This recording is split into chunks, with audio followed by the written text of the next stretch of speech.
அனைவருக்குமே வணக்கம். சற்று முன் கிடைத்திருக்கக்கூடிய ஒரு மிக மிக முக்கியமான செய்தி ஒன்று வெளியாகி உள்ளது. சற்று முன் அழிய போகும் திமுக 24 மணி நேரத்தில் கெடு, ஸ்டாலின் அதிர்ச்சி, இது மாதிரி செய்திகள் வெளியாகி இருக்கு. ஸோ இப்போ பார்த்தீங்கன்னா தமிழகத்துக்கு பார்த்தீங்கன்னா லண்டன் சென்றிருந்த அண்ணாமலை அவர்கள் வந்திருக்கார் இல்லையா. ஸோ இதன் அடிப்படையில் அவர் கொடுத்த ஆதாரம் மூலமாக தான் பார்த்தீங்கன்னா இப்போ திமுகவுடைய கூட்டணி ஒட்டுமொத்தமாக முடியக்கூடிய அளவுக்கு தான் இப்போ நடந்துட்டு இருக்கு இல்லையா. ஏற்கனவே பார்த்தீங்கன்னா முதல்வர் ஸ்டாலின் அவர்களுக்கும் பாமகவுடைய தலைவர் ராமதாஸ் அவர்களுக்கும் இடையே நிறைய மோதல்கள் இப்போ பார்த்தீங்கன்னா எழுந்த ஒரு நிலையில் அங்கங்கு ஸ்டாலினுக்கு எதிராக போராட்டங்களும் நடத்தி இருந்த நிலையில் தான் இப்போ பார்த்தீங்கன்னா அதிரடியாக திமுகவுக்கு எதிராக ஒட்டுமொத்தமாக பாஜகவே நின்று எதிர்ப்புகள் தெரிவித்து வரும் நிலையில் தான் இப்போ பார்த்தீங்கன்னா மழையின் காரணமாக மேலிடத்துல பார்த்தீங்கன்னா இது நிவாரண தொகையாக 38,000 கோடி பார்த்தீங்கன்னா திமுகவுடைய அரசு வாங்கியிருக்கு அப்படின்ற மாதிரி இப்போ பார்த்தீங்கன்னா அண்ணாமலை அவர்கள் வெளியிட்ட அறிக்கையில் தான் இப்போ திமுகவுடைய ஒட்டுமொத்த கதையை முடியக்கூடிய அளவுக்கு தான் இப்போ சென்னையில் நடந்திருக்கு. இதை பற்றி நம்ம முழுமையாக பார்க்கலாம்.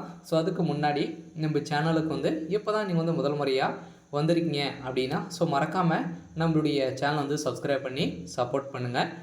வாங்க வீடியோக்குள்ளே போகலாம். பார்த்தீங்கன்னா ஏற்கனவே பார்த்தீங்கன்னா திமுகவுக்கு நிறைய எதிர்ப்புகள் வந்திருக்கும் நிலையில் இப்போ அண்ணாமலை அவர்கள் பார்த்தீங்கன்னா ஒரு 5 மாத காலங்களாகவே லண்டன் சென்றிருந்தார். அப்புறந்தே பார்த்தீங்கன்னா திமுகவுக்கு பயமே விட்டு போகிற மாதிரி நிலை தான் இருந்திருந்த நிலையில் இப்போ பார்த்தீங்கன்னா அண்ணாமலை அவர்கள் நேற்று சென்னையில் இறங்கியிருக்கும் சம்பவம் பார்த்தீங்கன்னா முதல் சம்பவமே அண்ணாமலை வெளியிட்ட ஒரு முக்கிய ஆதாரத்தினால திமுகவுடைய ஒட்டுமொத்த தலைமையை அழியக்கூடிய அளவுக்கு தான் இப்போ நடந்திருக்கு. இன்னும் 24 மணி நேரத்தில் திமுகவுடைய கதை முடிந்துடும் அப்படின்ற மாதிரி தான் இப்போ அந்த ஆதாரத்தில் முக்கிய ஆதாரங்கள் இருந்த ஒரு நிலையில் தான் அங்கங்கே பார்த்தீங்கன்னா மழை காரணமாக சென்னையில் மக்கள் அனைவருமே பார்த்தீங்கன்னா அவதிப்பட்ட ஒரு நிலையில் அங்கங்கே சாப்பாடுகள் பார்த்தீங்கன்னா வழங்குவதற்காக டெல்லி மேலிடத்தில் பார்த்தீங்கன்னா இப்போ நிவாரண தொகையாக ஒரு 38,000 கோடி வழங்குகிற நிலையில் இதில் பார்த்தீங்கன்னா 8 கோடி மட்டுமே செலவழித்திருக்கக்கூடிய நிலையில்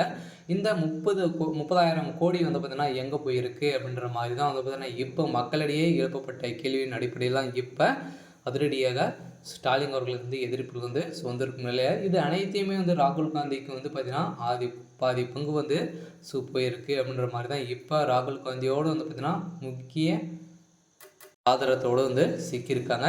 இருந்தாலும் ஏற்கனவே ராமதாஸ் அவர்கள் பார்த்தீங்கன்னா பாமக திமுக கூட்டணியிலிருந்து வெளியேற போகிறதாக ஒரு அறிவிப்பு வெளியேறிச்சு. இதை தொடர்ந்து தான் இப்போ திமுகவில் பார்த்தீங்கன்னா ஒட்டுமொத்த கதையை முடியக்கூடிய அளவிற்கு பார்த்தீங்கன்னா முடிய போது. இருந்தாலும் இப்போ பார்த்தீங்கன்னா திமுகவில் ஒரு மிகப்பெரிய சம்பவங்களாக தான் ஒரு மிகப்பெரிய பூகம்பம் வெடிச்சிருக்கு. இருந்தாலும் எப்படி வெடிக்க போகுது அப்படின்றத வெயிட் பண்ணி பார்க்கலாம். இது மாதிரி செய்திகளை தெரிஞ்சுக்கணும் அப்படின்னா மறக்காமல் நம்மளுடைய சேனலை சப்ஸ்கிரைப் பண்ணிக்கோங்க. தேங்க்யூ.